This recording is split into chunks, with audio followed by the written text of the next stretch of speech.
Para entrar al reino de los cielos, debemos revestirnos de la justicia de Cristo mediante la fe en Él solamente. ¿Qué te hace presentable ante Dios?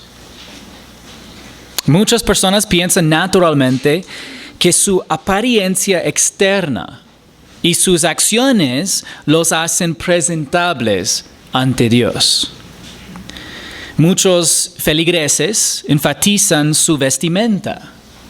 Creen que vestirse formalmente los hace más espirituales. Y no hay nada de malo en la tradición de vestirse formalmente como muestra de respeto por la enseñanza de la palabra de Dios. Pero debemos tener en cuenta que vestirse formalmente no hace a nadie más espiritual. Y definitivamente no hace a nadie aceptable ante Dios. La única instrucción sobre la vestimenta en el Nuevo Testamento desaconseja llamar la atención. Dice en 1 Timoteo 2:9: Asimismo que las mujeres se vistan con ropa decorosa, con pudor y modestia, no con peinado ostentoso, no con oro o perlas o vestidos costosos. Dice en 1 Pedro 3:3-4 que el adorno de ustedes no sea el externo, peinados ostentosos, joyas de oro o vestidos lujosos, sino que sea lo que procede de lo íntimo del corazón, con el adorno incorruptible de un espíritu tierno y sereno, lo cual es precioso delante de Dios. Y recuerda que los miembros de la iglesia primitiva eran, en su mayoría, pobres y vestían con ropas sencillas, porque no tenían otras. El adorno más importante se encuentra en lo íntimo del corazón. Independientemente de lo que lleves puesto, lo que realmente importa al Señor es el corazón. 1 Samuel 16:7 dice: Pero el Señor dijo a Samuel: no mires a su apariencia, ni a lo alto de su estatura, porque lo he desechado, porque Dios no ve como ve el hombre ve. Pues el hombre mira la apariencia exterior, pero el Señor mira el corazón. ¿Y qué ve en el corazón humano? Marcos 7:21-23 dice: Porque de adentro del corazón de los hombres salen los malos pensamientos, fornicaciones, robos, homicidios, adulterios, avaricias, maldades, engaños, sensualidad, envidia, calumnia, orgullo e insensatez. Todas estas maldades de adentro salen y contaminan al hombre. Al ver esta lista puede que sientas que lo estás haciendo bastante bien en la vida. Después de todo, probablemente no seas inmoral sexualmente, ladrón, asesino ni adúltero. Al menos eso crees. Pero Dios no juzga nuestros corazones como nosotros juzgamos a nosotros mismos. Nos juzgamos a nosotros mismos según nuestras supuestas intenciones, que confundimos frecuentemente con nuestros sentimientos. Pero realmente son diferentes cosas, nuestras intenciones y nuestros sentimientos. Sin embargo, siendo omnisciente, santo y justo, Dios juzga nuestros pensamientos, palabras y acciones. ¿Cuántos de ustedes les gustaría que un video de todos tus pensamientos fueran puestos delante de toda la congregación? Si un hombre mira a una mujer con lujuria, ya es inmoral sexualmente y adúltero en su corazón. Si robas, aunque sea un lápiz de la iglesia, y solo una sola vez en tu vida, eres un ladrón. Si desprecias a alguien, eres un asesino en tu corazón, porque la raíz del asesinato es no valorar la vida de otra persona. Ninguno de nosotros puede afirmar que nunca codicia ni envidia a los demás. Y sería orgullo decir que no eres orgulloso. Y la necedad, aquí dice insensatez o necedad, está profundamente arraigada en nuestros corazones. Ya no parece que estamos haciendo tanto bien, ¿no es cierto? Por un momento pensábamos que estábamos pasando la prueba y otro momento, siendo sinceros, vemos que ninguno de nosotros pasamos la prueba de un corazón justo delante de Dios. En comparación con la perfecta justicia de Dios, todos erramos al blanco. Pensamos, decimos y hacemos cosas malas según el juez final que puso la ley moral en nuestros corazones. Y así tenemos un problema invisible e interno con la vestimenta ante el único que puede examinar nuestros corazones. ¿Cuál es la solución a ese problema de vestimenta interna del corazón? Bueno, nuestros mayores antepasados crearon una solución. Vamos a ver cuál fue su solución. Leemos en Génesis 3, del 7 al 8. Entonces fueron abiertos los ojos de ambos, Adán y Eva, y conocieron que estaban desnudos. Y cosieron hojas de higuera y se hicieron delantales. Y oyeron al Señor Dios que se paseaba en el huerto al fresco del día. Entonces el hombre y su mujer se escondieron de la presencia del Señor Dios entre los árboles del huerto. Su solución era coser hojas de higuera y hacer delantales. Instintivamente, Adán y Eva sabían que sus delantales no los hacían presentables ante el Señor. Y es la razón por la cual ellos huyeron de su presencia. Pero originalmente pensaban que podían hacerse presentables delante de Él. Esperaban que sus esfuerzos pudieran encubrir sus pecados. El Señor les había advertido, pero del árbol del conocimiento del bien y del mal no comerás, porque el día que de él comas, ciertamente morirás. ¿Por qué puso Dios un árbol en el jardín del cual el hombre y la mujer no podían comer? Es una pregunta que frecuentemente las personas hacen. Bueno, el Señor quería que el hombre lo conociera, lo amara y lo sirviera voluntariamente. Le dio al hombre la capacidad de elegir y le ofreció una opción sencilla. La muerte no residía en la sustancia del fruto del árbol. Es importante que entendamos ese punto. No sabemos qué tipo de fruto daba, solo que el Señor le dio al hombre una simple prohibición, y era de comer del fruto del árbol. Satanás convenció a la mujer de que Dios les mentía y de que les negaba algo bueno, a pesar de que les había dado el fruto de todos los demás árboles del huerto. Adán desobedeció voluntariamente, sabiendo las consecuencias del pecado. Sabía que sufriría la muerte.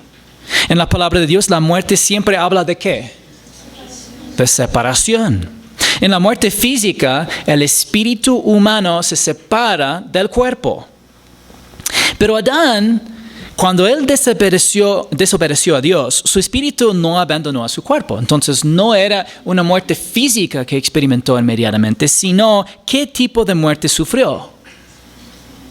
Espiritual.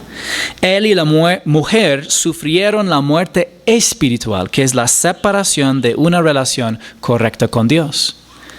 Adán y la mujer siguieron a Satanás en rebelión contra Dios y entraron en enemistad contra él.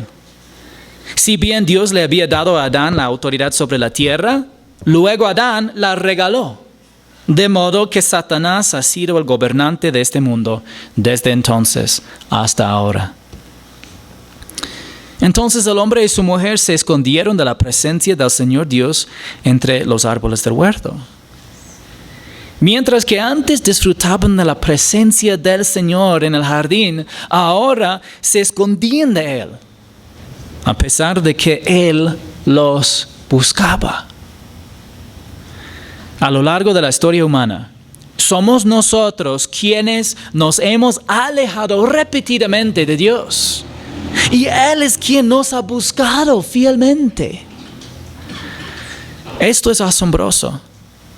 Nuestro pecado ofende su infinita santidad y viola su perfecta justicia, pero Él aún nos ama y nos busca. La solución a nuestro pecado y el problema interno de la vestimenta espiritual no reside en nuestros esfuerzos por hacernos presentables ante Él.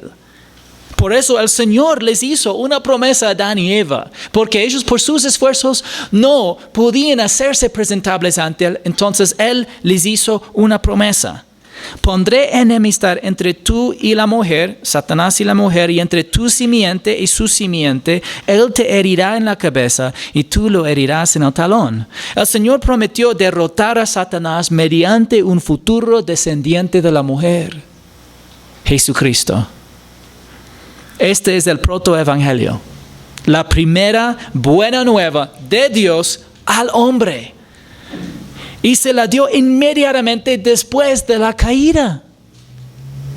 Tan rápidamente como el hombre había abandonado a Dios, y Dios ya proveyó una solución para restaurarlo. Tan pronto como la humanidad se sumió en el pecado y la muerte, Dios prometió enviar un Salvador para rescatarnos de las consecuencias del pecado. Y como resultado del pecado, todo descendiente de Adán y Eva nace espiritualmente muerto, separado de Dios e identificado con Adán en su pecado de desobediencia. Y cada uno de sus descendientes también experimenta la muerte física. Sin la gracia de Dios, eventualmente todos y cada uno de nosotros pasaríamos la eternidad separados de Él en el lago de fuego, originalmente preparado para Satanás y sus demonios. Pero el Señor mismo proveyó la solución al pecado y la demostró al proveer la solución a la desnudez de Adán y Eva. El Señor Dios hizo vestiduras de piel para Adán y su mujer y los vistió. ¿Quién proveyó la solución? El Señor. El Señor Dios, al vestir a Adán y a Eva, prefiguró que Él abriría un camino para revestir espiritualmente a la humanidad con su propia justicia y hacerla aceptable para Él. Solamente Él pudo hacerlo. ¿Y cómo lo hizo? Pero Dios demuestra su amor para con nosotros, en que siendo aún pecadores, ¿quién murió por nosotros? Cristo. Como muestra del amor de Dios, Cristo murió en nuestro lugar. ¿Por qué lo hizo? 2 Corintios 5:21 dice, al que no conoció pecado, Jesucristo, lo hizo pecado por nosotros, para que fuéramos hechos justicia de Dios en Él. Jesús murió en la cruz por nuestros pecados, para que el Padre pudiera atribuirnos libremente la justicia perfecta de su Hijo. Esto se conoce como el gran intercambio. Jesús es el Dios eterno que se hizo hombre, vivió una vida sin pecado para ser considerado un sacrificio inmaculado, perfecto por los pecados del mundo, el único. Y como hombre cargó con todos nuestros pecados en la cruz. Literalmente todo pecado cometido o que se cometerá en el futuro fue derramado sobre su cuerpo en la cruz, en nuestro lugar, como nuestro sustituto. Cuando dice en Romanos 5:8 que murió por nosotros, esta palabra significa frente a frente. Y el pensamiento es que dos personas están paradas y prácticamente que toman lugar. Jesús murió en nuestro lugar.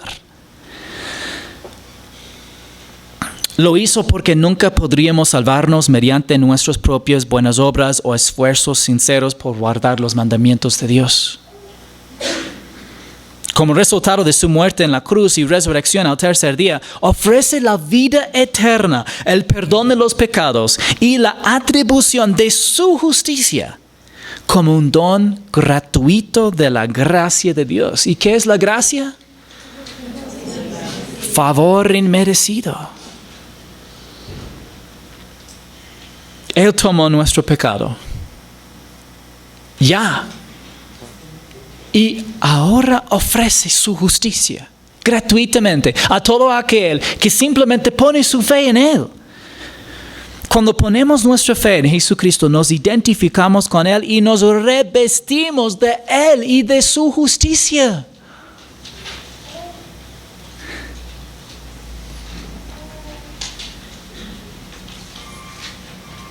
En vez de Dios ver a nuestros corazones manchados profundamente por el pecado, vea la perfecta justicia de su Hijo perfecto. Pues, dice en Gálatas 3, 26 al 27, pues todos ustedes son hijos de Dios mediante la fe en Cristo Jesús, porque todos los que fueron bautizados en Cristo por el Espíritu Santo de Dios en el momento de la fe en Jesús, de Cristo se han revestido. La Escritura es clara en que solo somos justificados por la fe en Jesucristo y somos revestidos de Él para que legalmente, espiritualmente, ahora el Padre ve a su Hijo en vez de a nosotros que por nuestros propios méritos merecemos el infierno porque somos pecadores. Romanos 5:1 dice, por tanto, habiendo sido justificados por la fe, tenemos paz para con Dios por medio de nuestro Señor Jesucristo. Ahora tenemos paz con Dios por medio del Salvador.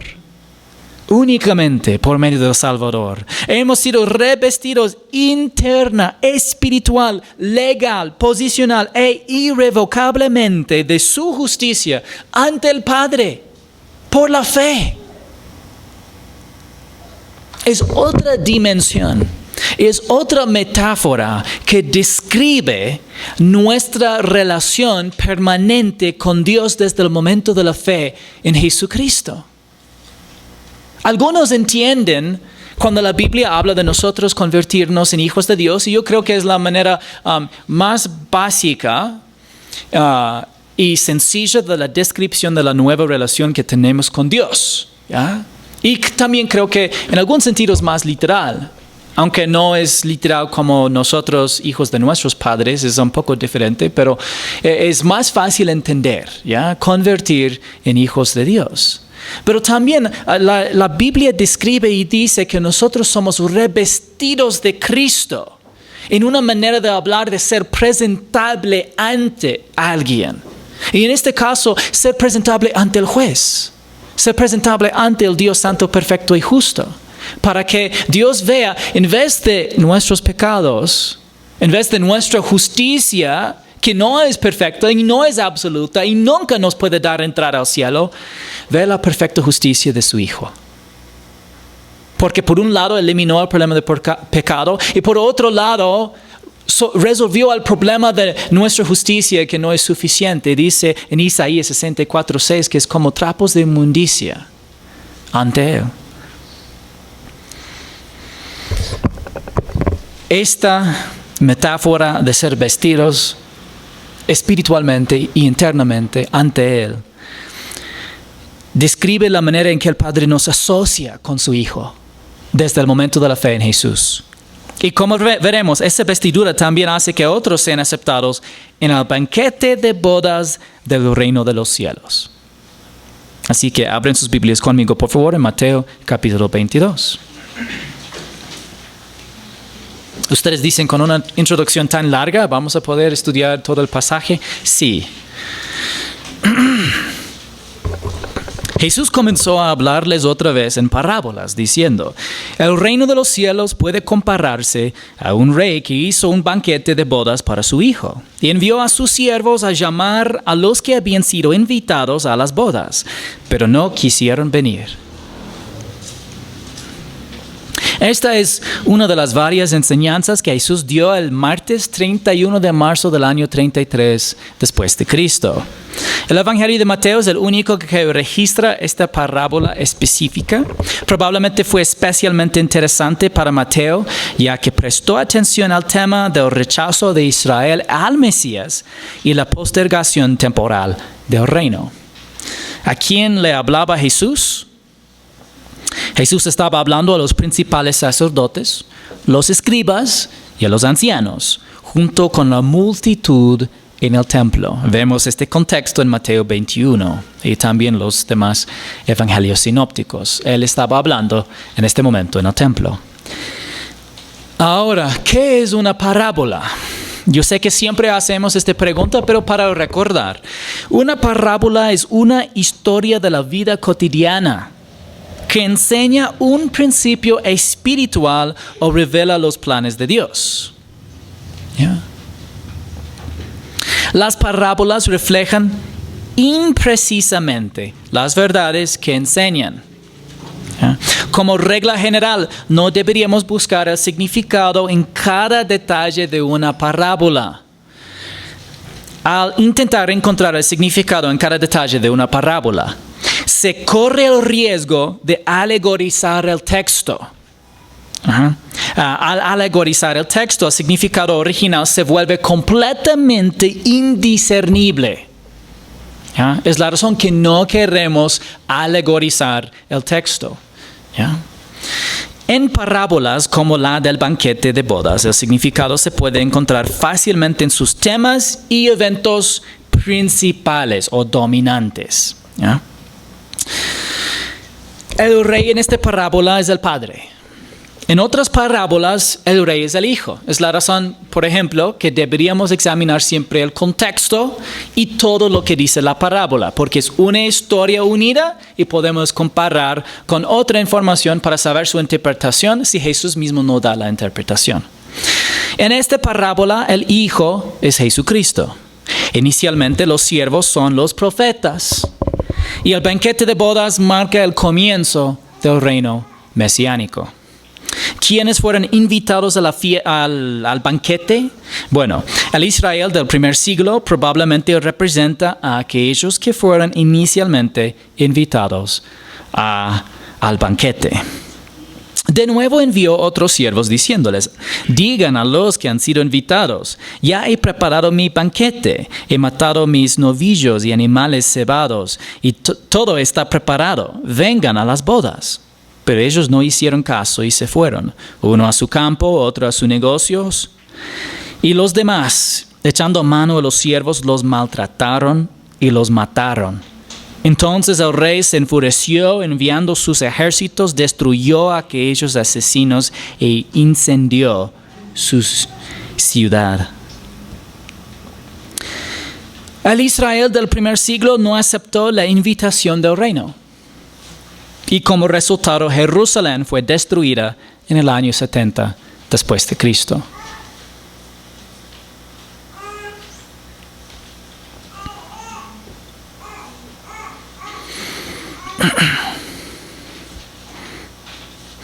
Luego dijo a sus siervos, la boda está preparada, pero los que fueron invitados no eran dignos. Vayan, por tanto, a las salidas de los caminos e inviten a las bodas a cuantos encuentran.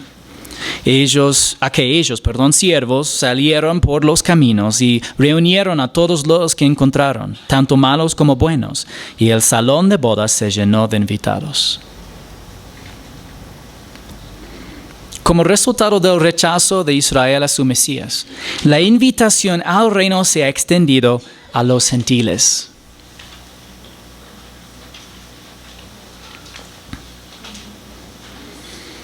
Ahora preguntamos, ¿quiénes son los siervos en este momento?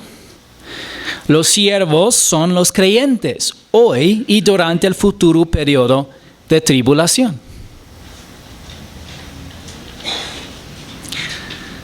El Señor nos envía a invitar a tantos como podamos encontrar.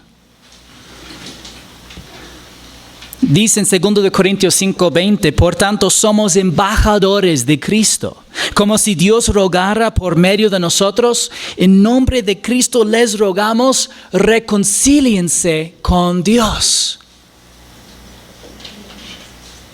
Si has depositado tu fe en Jesucristo, no solo has sido revestido de su justicia, sino que también has sido comisionado como embajador suyo en este mundo.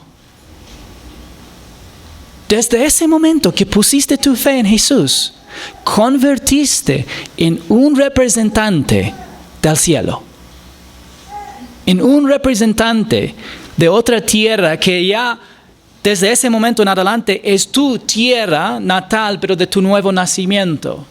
Y es una ciudadanía en el cielo. Y tu rey, el soberano que representas, es Jesús. Y permanecemos en este mundo para amarnos y animarnos mutuamente y para traer a otros a la familia de Dios mediante el mensaje del Evangelio. Estas dos razones, hermanos.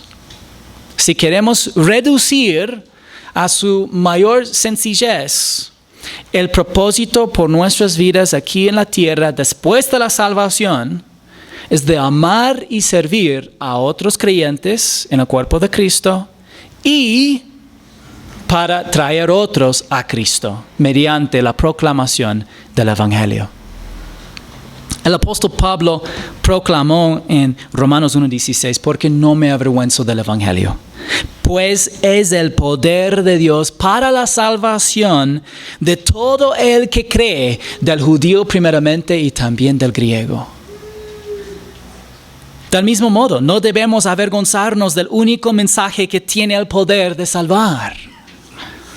Otras personas necesitan conocer el mensaje salvador del Evangelio. ¿Qué dice el Evangelio?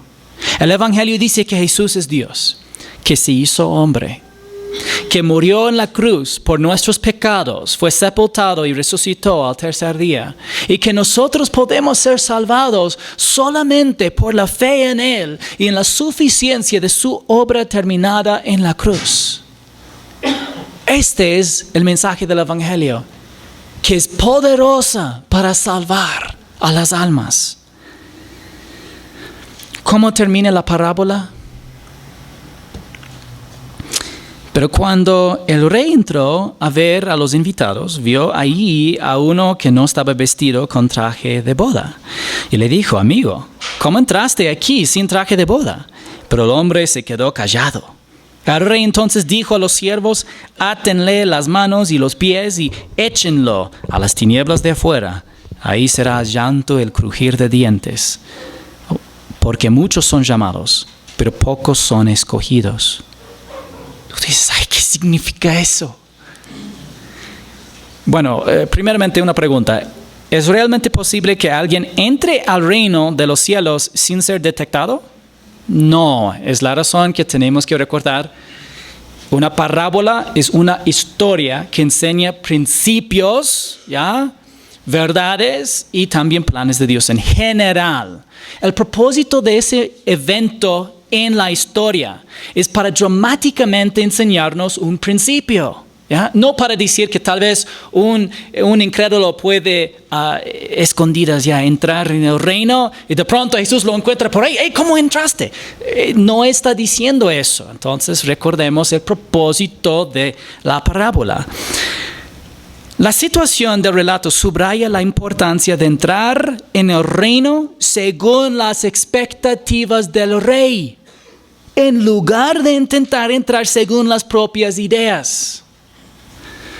En el antiguo Oriente Medio, en algunos banquetes de bodas especiales, el anfitrión proporcionaba trajes de boda especiales a los asistentes.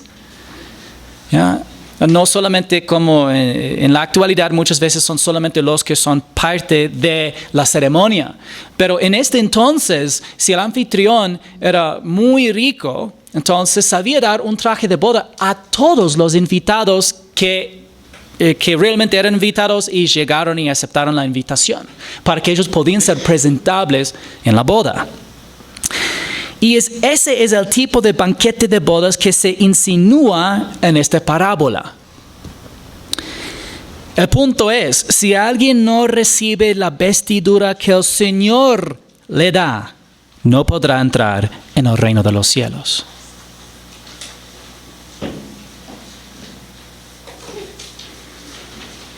Tú no puedes encontrar alguna otra entrada al reino. No hay otro camino, ¿ya? No hay otra vestimenta. No hay algo que pueda hacer el hombre para presentarse delante de Dios como aceptable, sino solamente recibir la vestimenta que el Señor provee para su invitación a su reino. Para los principales sacerdotes, escribas y ancianos, esta historia sería impactante, ya que implicaba que ser judío no bastaba para entrar en el reino de los cielos.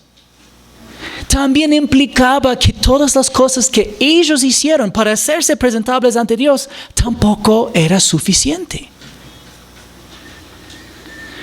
También implicaba que la invitación se extendería a todo el mundo. Bueno, ¿qué tipo de vestimenta se necesita? La justicia perfecta de Jesucristo es la única vestimenta que da entrada al reino de Dios. Jesús dijo, porque muchos son llamados, pero pocos son escogidos. ¿Cómo se llama a las personas? Mediante el mensaje del Evangelio. Como siervos, nosotros deberíamos alcanzar a todos los que podemos, anunciar a todos el mensaje del Evangelio, pero solamente algunos creerán. Y las personas son llamadas a través de la predicación del Evangelio, pero el Padre soberanamente eligió salvar a aquellos que deciden creer en su Hijo, solamente ellos. Entonces muchos son llamados, pero pocos son escogidos. Porque Dios no decidió salvar a todos los que solamente escuchan el Evangelio, sino salvar a todos los que creen el Evangelio. Bueno, hermanos, entonces, unas consideraciones quiero dar a ustedes esta mañana.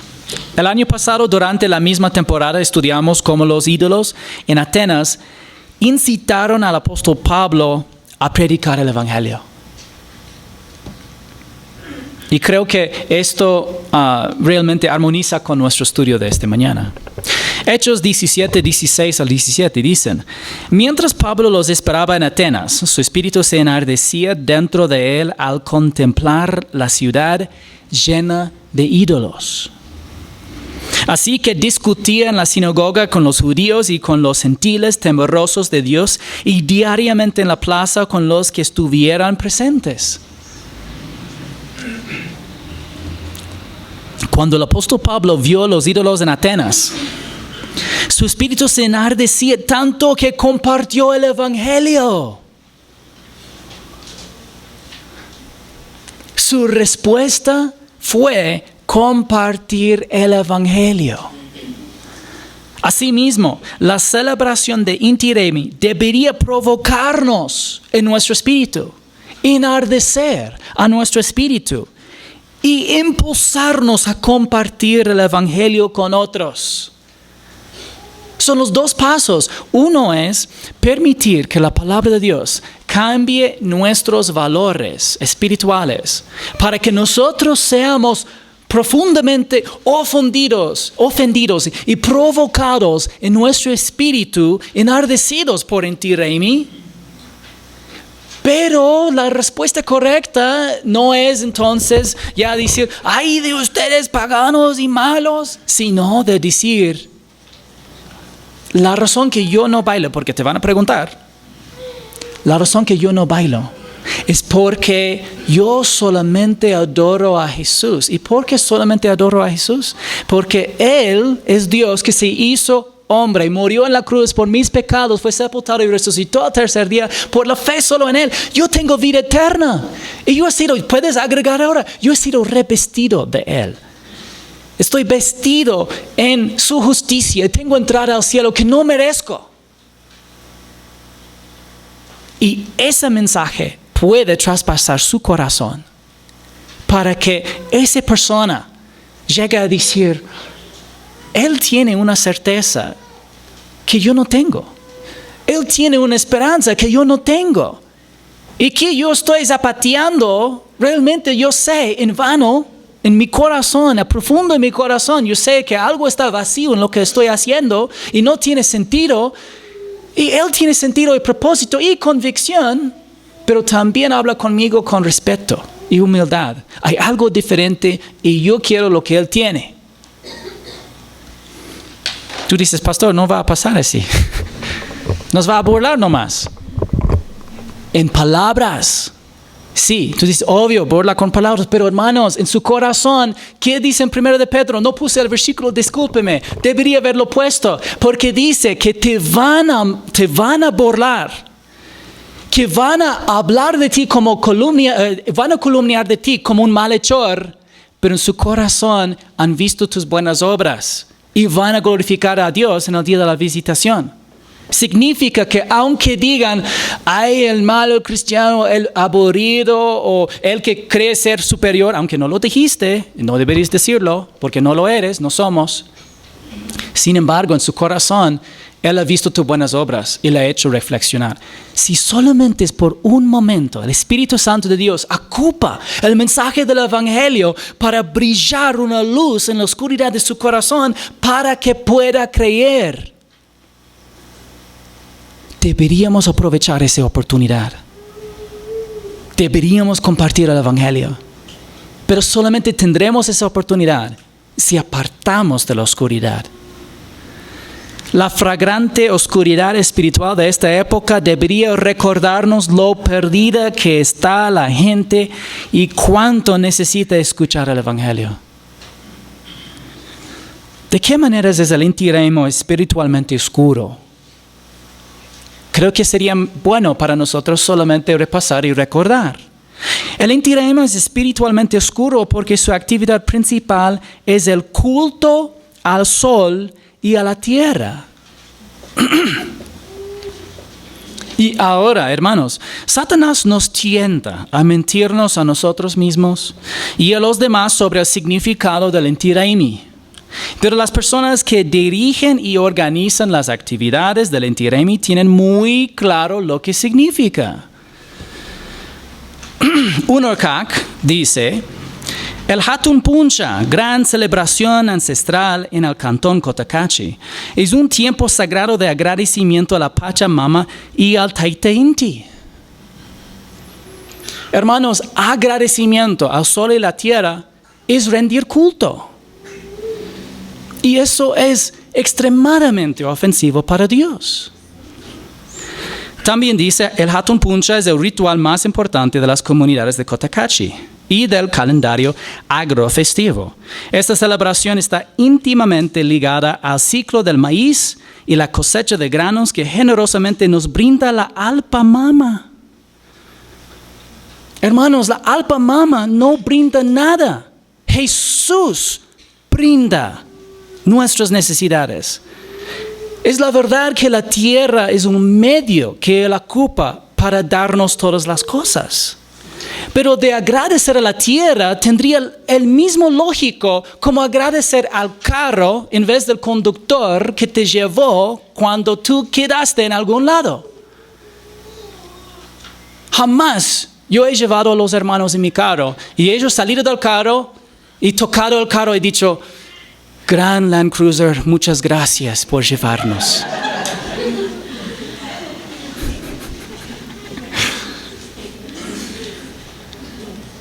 Disculpe. Jamás lo han hecho.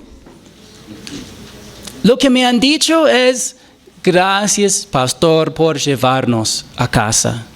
¿Ya? Y el carro solamente ha sido una herramienta. Yo siempre he dicho a los hermanos, si el Señor me ha dado un carro, es una herramienta para servir a otros. ¿Ya? Esa herramienta me dio Dios. ¿Ya?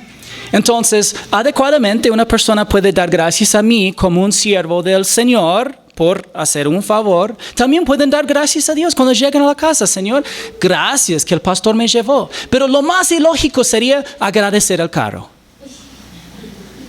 y agradecer a la tierra es extremadamente ilógico.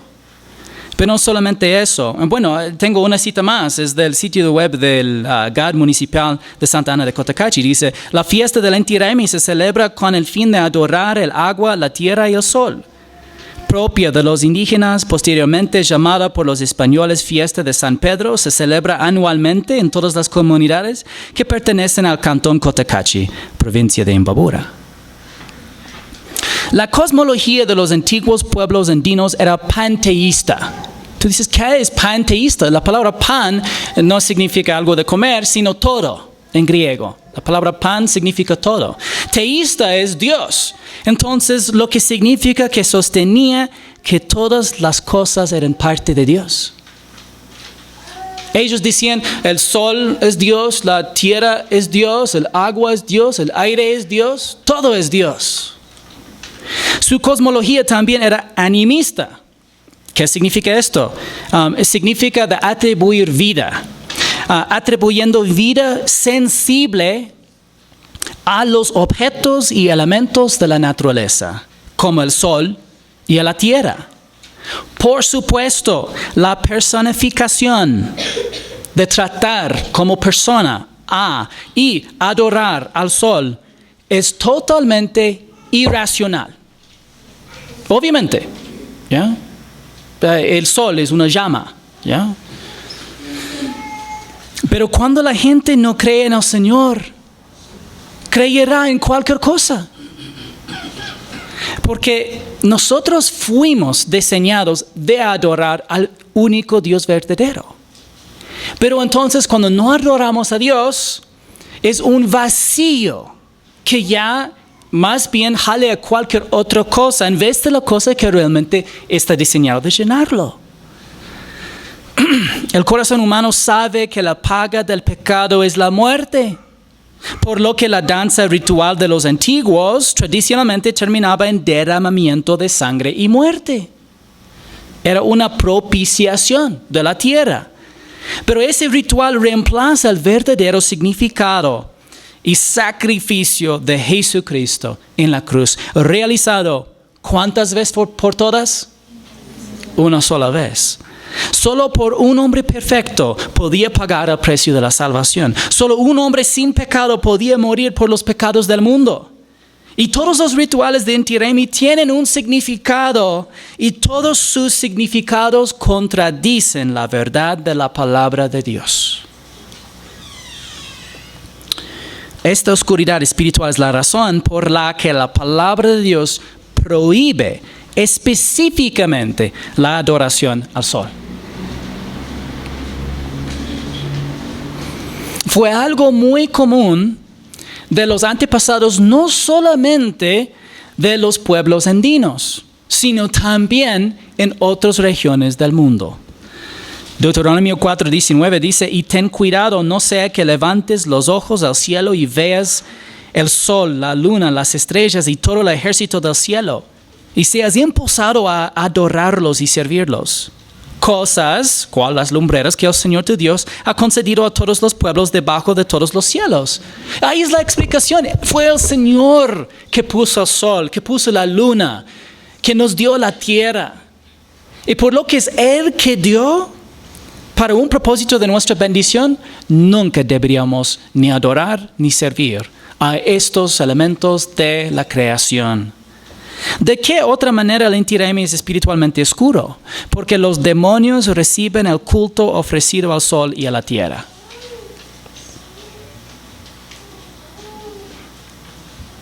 Tú dices, pastor, ¿estás seguro de eso? El apóstol Pablo saca a luz este principio en su carta a los Corintios, en 1 Corintios 10, versículos 19 al 22. ¿Qué quiero decir entonces? ¿Que lo sacrificado a los ídolos es algo o que un ídolo es algo? No, sino que digo que lo que los gentiles sacrifican, lo sacrifican a los demonios y no a Dios.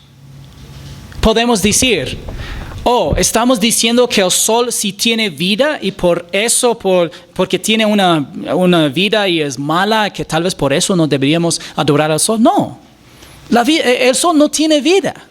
¿Ya? Fue creado por Dios, ¿ya? Pero lo que los gentiles sacrifican para el sol, realmente lo sacrifican a los demonios y no a Dios.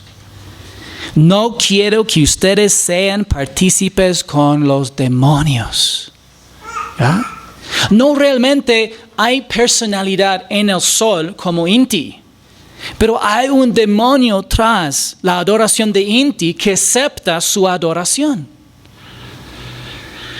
Ustedes no pueden beber la copa del Señor y la copa de los demonios. No pueden participar de la mesa del Señor y de la mesa de los demonios. ¿O provocaremos a celos al Señor? ¿Somos acaso más fuertes que Él? ¿Cuál es la respuesta anticipada?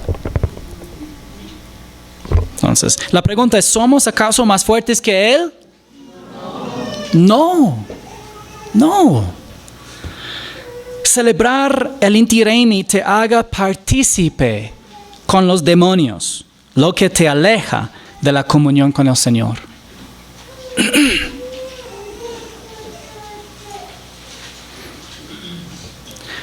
Hermanos, yo conozco personalmente a 2 hombres que sufrieron posesión demoníaca por bañarse en aguas sagradas antes de celebrar Inti Raymi. Personalmente conozco a 2 hombres.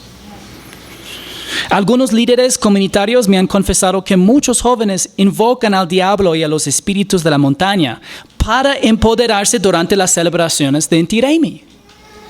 No es un secreto. Ahora, naturalmente sentimos curiosidad por los espíritus, lo que nos lleva a enfatizar demasiado este punto. Entonces, no quiero que enfaticen este punto, aunque es el fruto de esa celebración mala.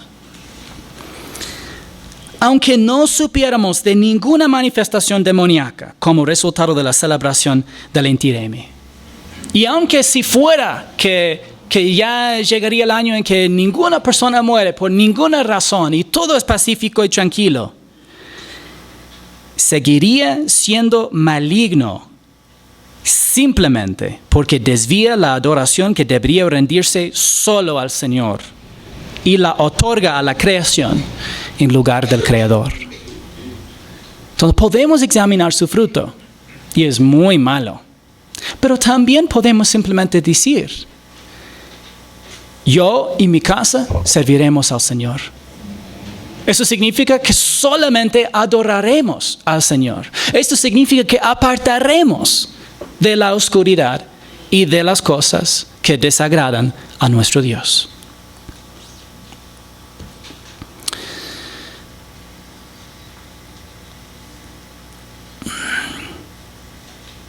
A veces les admito, hermanos, yo tengo mucha preocupación, más por los jóvenes de esta congregación, específicamente en el tema de Inti Raymi, pero no solamente ellos.